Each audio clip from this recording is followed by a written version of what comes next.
آج کا سوال ہے کہ بچے ایڑیاں اٹھا کے کیوں چلتے ہیں؟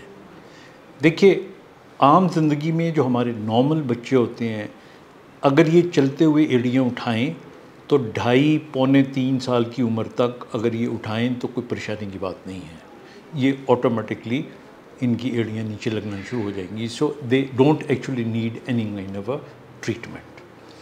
اب کچھ تو نارملی کچھ جینیٹکلی بھی بچے ایسے ہوتے ہیں، لیکن کچھ کنڈیشنز بھی ایسی ہیں جن کے اندر یہ بچے ایڑیاں اٹھاتے ہیں. مثال کے طور پہ جو ADHD کے بچے ہوتے ہیں، چونکہ وہ ہائپر ایکٹیو ہوتے ہیں، تیز تیز چلنا بھاگنا پھرنا، تو وہ بعض اوقات پنجوں پہ چل رہے ہوتے ہیں، ایڑیاں اٹھا رہے ہوتے ہیں. پھر اس کے بعد اسی طرح ESD کے بچے، آٹسٹک بچے بھی بعض ایسے ہوتے ہیں جو ایڑیاں اٹھا کے چلتے ہیں. تو اگر ماں باپ کو یہ لگے کہ صرف ایڑیاں ہی اٹھانا ان کے اندر کوئی نقص نہیں ہے، بلکہ یہ بول نہیں رہے، ہائپر ایکٹیو ہیں یا اور بھی فیچرز ہیں، تو پھر ڈاکٹر سے رابطہ کرنا چاہیے.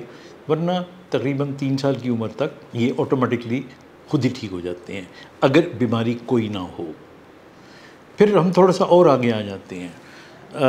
کچھ بچے بالکل ٹھیک ہوتے ہیں، لیکن جب وہ 7-8 سال کی عمر میں پہنچتے ہیں تو اس وقت چلتے ہوئے وہ تھوڑی سی ایڑیاں اٹھاتے ہیں، سینہ باہر نکالتے ہیں اور پیٹ جیسے باہر نکال کے چلتے ہیں.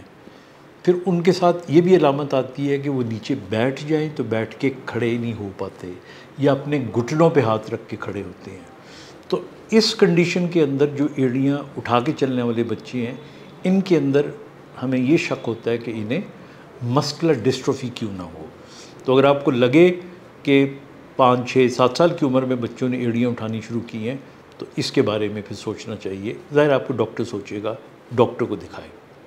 پھر اسی طرح اگر آپ کو لگے کہ بچے نے ایڑیاں اٹھانی شروع کر دی ہیں 6-7-8 سال کی عمر میں، اور ساتھ میں بیلنس بھی ٹھیک نہیں ہوتا اس کا، تو یہ بھی ایک نیورولوجیکل کنڈیشن ہو سکتی ہے. فریڈرکس ایٹیکسیا ہو سکتا ہے، یا اس سے ملتی جلتی کوئی کنڈیشن ہو سکتی ہے. تو اس لیے یہ بیماریاں بیچ میں آنا شروع ہو جاتی ہیں. پھر آپ اور تھوڑا سا آگے چلے جائیں تو ہمارے کچھ ایسی بیماریاں ہیں جن کے اندر مثال کے طور پہ مریض جب چل رہا ہوتا ہے تو وہ اپنے جسم کو بیلنس کو ٹھیک کرنے کے لیے اپنی جو پوزیشن ہے اس کو بدلتا رہتا ہے. تو کچھ ایسی کنڈیشنز، مثلا جس طرح کسی کو اللہ نہ کرے فالج ہو گیا ہو، تو فالج کے اندر بھی جو فالج والا پاؤں ہوتا ہے اس کو ایک تو مریض گھما کے چلتا ہے، اور دوسرا اس کی بھی تھوڑی سی ایڑی اٹھا کے رکھتا ہے، کیونکہ اس کے اندر فٹ ڈراپ ہوتا ہے. پھر اسی طرح فٹ ڈراپ کی اور بہت سی کنڈیشنز ہو سکتی ہیں جن کے اندر ایڑیاں اٹھا کے بچہ یا بڑا یا اس بیماری سے جو بھی متعلقہ ہو وہ چل سکتا ہے. پھر اسی طرح اللہ نہ کرے برین کی کچھ بیماریاں ہیں جن میں ٹیومر بھی شامل ہو سکتا ہے.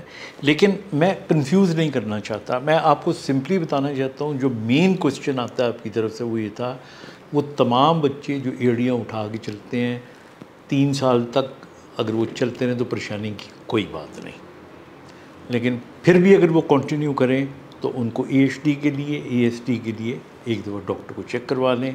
اور وہ بچے جو 6-7 سال کی عمر میں ایڑیاں اٹھا کے چلنا شروع کرتے ہیں ان کو بھی ضرور ڈاکٹر کو دکھائیں تاکہ کوئی مسکولر بیماری نہ ہو.